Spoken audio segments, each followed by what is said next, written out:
So we've had a very interesting day today at the European Parliament. We've had two special guests. One was the Chancellor of Germany, Angela Merkel, and the other was Francois Hollande, the President of France.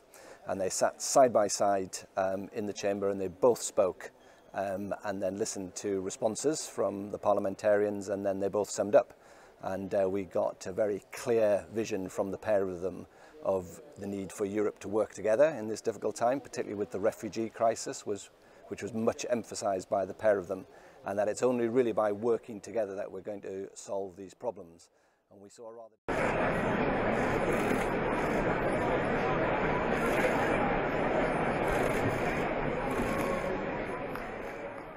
And the question is, do we want to go back to the old system of the 20th century and it's detritus? Or do we want to go towards a consistent approach for the coming generation, the coming century, on the front foot?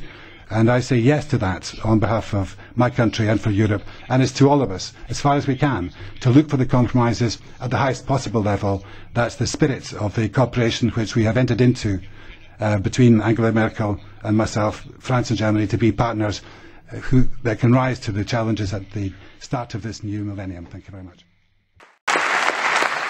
And today was particularly symbolic because it's the first time that a German Chancellor and a French President have spoken together in the European Parliament since just at the time of the reunification of Germany, and there was a lot of symbolism in what both Angela Merkel and Francois Hollande said in the chamber. Lots of references to the history of the EU, and even Nigel Farage recognised the importance of the EU, why it was created by its founding fathers in the most case, but some founding mothers as well in the 1940s, because as Europe came out of the Second World War, and these two countries, France and Germany, who'd fought each other for centuries, resolved that there would be no more wars on the battlefield, that they would intertwine their industries of war, the coal and the steel industries, that they would create economic integration to avoid war and to create a century of peace. And up till now we've had 70 years of peace in Western Europe, symbolically around that cooperation between countries who've worked together rather than trying to resolve their conflicts on the battlefield. We will have to do an awful lot more work to convince people of the value of Europe, and I hope that after hundreds of years of hatred and wars between our people, President Francois Hollande, that we will now show that we can fight together for the same objectives.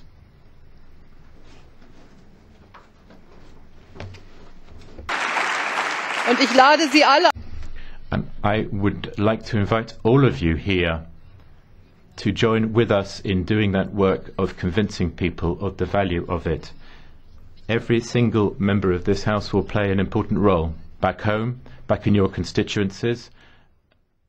And we saw a rather different view from the other side of the chamber, with Nigel Farage talking about, in very much a kind of fear way, about Europe and a fracturing of Europe, which is something that we certainly wouldn't want to see on the socialist side. Are crushed. This isn't a Europe of peace, it's a Europe of division, it's a Europe of disharmony, it's a Europe that is a recipe for resentment, and yet...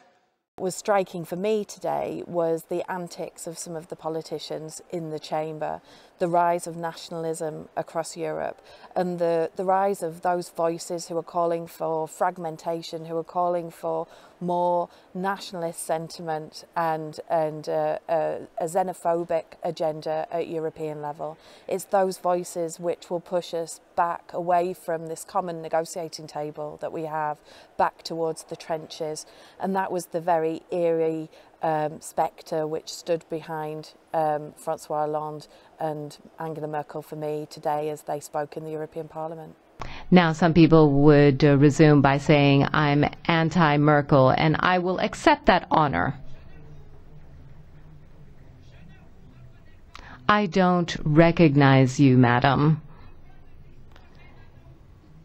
You are absurdly trying to dominate us, defending... I think one of the things that's also worth bearing in mind is obviously the President of France is a socialist, and the Chancellor of Germany is a conservative European People's Party.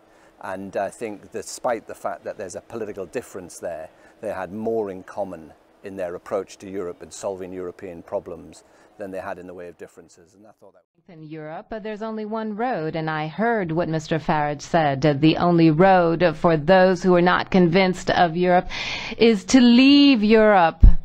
There is no other way. It's a horrible path, but it's a logical path. Leave Europe, leave Schengen, and leave democracy if you can. Because do you really want to participate in a common space? That's the question. It's been a very powerful day.